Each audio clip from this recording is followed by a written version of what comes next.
انسانی علم، توبہ اور شیطان۔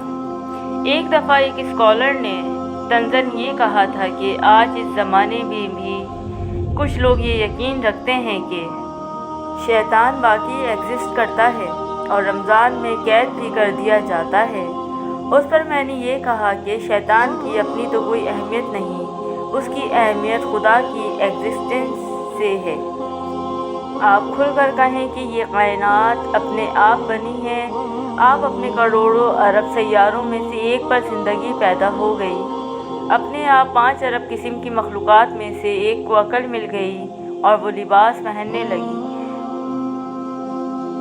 پھر میں ایک شافی جواب گوشگزار کرتا ہوں، ان لوگوں کے لیے بارش اور لائف کو سسٹین کرنے والی مٹی میں کوئی نشانی نہیں، ان کے نزدیک مخلوقات کا 2 جنسوں میں پیدا ہونا کوئی نشانی نہیں۔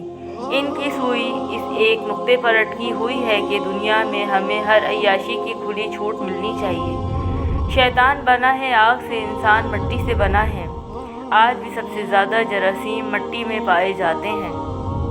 دراصل مٹی میں وہ ہائیڈرو کاربنز ہوتے ہیں جن سے زندہ مخلوقات کے خلیات بنے ہیں۔ پانی ان ہائیڈرو کاربنز کو آپس میں زیادہ سے زیادہ روابط بنانے کا موقع دیتا ہے۔ نتیجہ وہی ہے جو قرآن میں لکھا ہے کہ ہر زندہ شے کو ہم نے پانی سے پیدا کیا۔ یہ عین ممکن ہے کہ کسی سیارے پر آگ یا کسی دوسرے عنصر سے بنی ہوئی مخلوق پائی جاتی ہو، لیکن ہم اسے سمجھ نہیں سکیں گے، یہ ہماری عقل سے باہر کی چیزیں ہیں۔ تو جیسا کہ قرآن کہتا ہے کہ انسان سڑی ہوئی مٹی سے پیدا ہوا، کیچڑ سے۔ یہ مٹی اور کیچڑ دیکھنے میں اچھا نہیں لگتا۔ ادھر بھڑکتی ہوئی آگ میں ایک دبدبہ ہوتا ہے۔ اس سے شیطان کے دل میں غرور پیدا ہوا اور کرۂ ارض کی مخلوقات کو وہ حقیر سمجھنے لگا۔ اس نے کہا کہ میں اسے سجدہ کروں جو مٹی سے بنا ہے۔ اس جاہل کو علم ہی نہ تھا کہ ظاہری شکل و صورت سے زیادہ اہم چیز آگ اور مٹی کی تاثیر اور خصوصیات ہیں۔ آگ گرم ہوتی ہے، مٹی ہمیشہ ٹھنڈی ہوتی ہے۔ یہی وجہ ہے کہ جانور کیچڑ میں لوٹ پوٹ ہوتے اور خود کو ٹھنڈا کرتے ہیں۔ اصل اہمیت تو ذہانت کی تھی۔ دیکھنے میں تو شیر انسان سے کہیں خوبصورت ہے، لیکن انسان کے آگے اس کی حیثیت کیا ہے؟ کئی انسان ایسے بھی تھے جو خوبصورت نہیں تھے۔ شیطان نے یہ بھی نہیں سوچا کہ جانتا تو اللہ ہی ہے کہ آگ کیا ہے اور مٹی کیا، برتر تو وہی ہے جسے خالق بہتر قرار دے۔ انسان کے دشمن 2 ہیں، ایک شیطان اور دوسرا نفس۔ ایک دفعہ پروفیسر احمد رفیق اختری فرمانے لگے کہ شیطان کی نسبت کہیں زیادہ خطرہ انسان کو اپنے نفس سے ہے۔ شیطان کو بہرحال یہ فائدہ حاصل ہے کہ انسان کو وہ دیکھ سکتا ہے، ہم تو اسے دیکھ نہیں سکتے۔ آدم علیہ السلام کو سجدے سے انکار کے بعد شیطان نے یہ کہا تھا کہ اسے گمراہ کروں گا۔ ابلیس ہمارے کان میں پھونک سکتا ہے اور ہمارے دماغ میں خیال پیدا کر سکتا ہے، بالخصوص اس وقت جب انسانی ذہنی دباؤ کا شکار ہو۔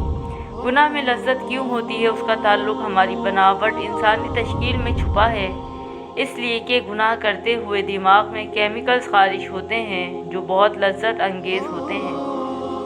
آپ کی جلد میں موجود حسی خلیے لطیف لمس کا احساس جسم میں موجود باریک تاروں نروز کے ذریعے ریڑھ کی ہڈی تک پہنچاتے ہیں اور وہ یہ پیغام دماغ کو بھیج دیتی ہے۔ یہی وجہ ہے کہ زن کی وجہ سے ہمیشہ قتل و غارت ہوتی رہی ہے۔ خواہشات کا منبع بہرحال ہمارا اپنا ذہن ہے۔ نفس اسی طرح دماغ کے اندر قیام پذیر ہے جیسے عقل۔ پروفیسر صاحب فرماتے ہیں کہ کروڑوں برس میں نفس کی عادات پختہ ہو چکی، سوائے خدا سے مدد لینے کے اور کوئی راستہ ہمارے پاس موجود نہیں۔ فرشتوں نے جب انسان کو زمین پہ نائب بنانے پر اعتراض کیا تو اپنے تئیں وہ درست تھے۔ انسانی اور حیوانی تاریخ بہت پرانی ہے۔ کرۂ ارض پہ انسان کے اجداد شروع سے آپس میں قتل و غارت کرتے چلے آ رہے تھے۔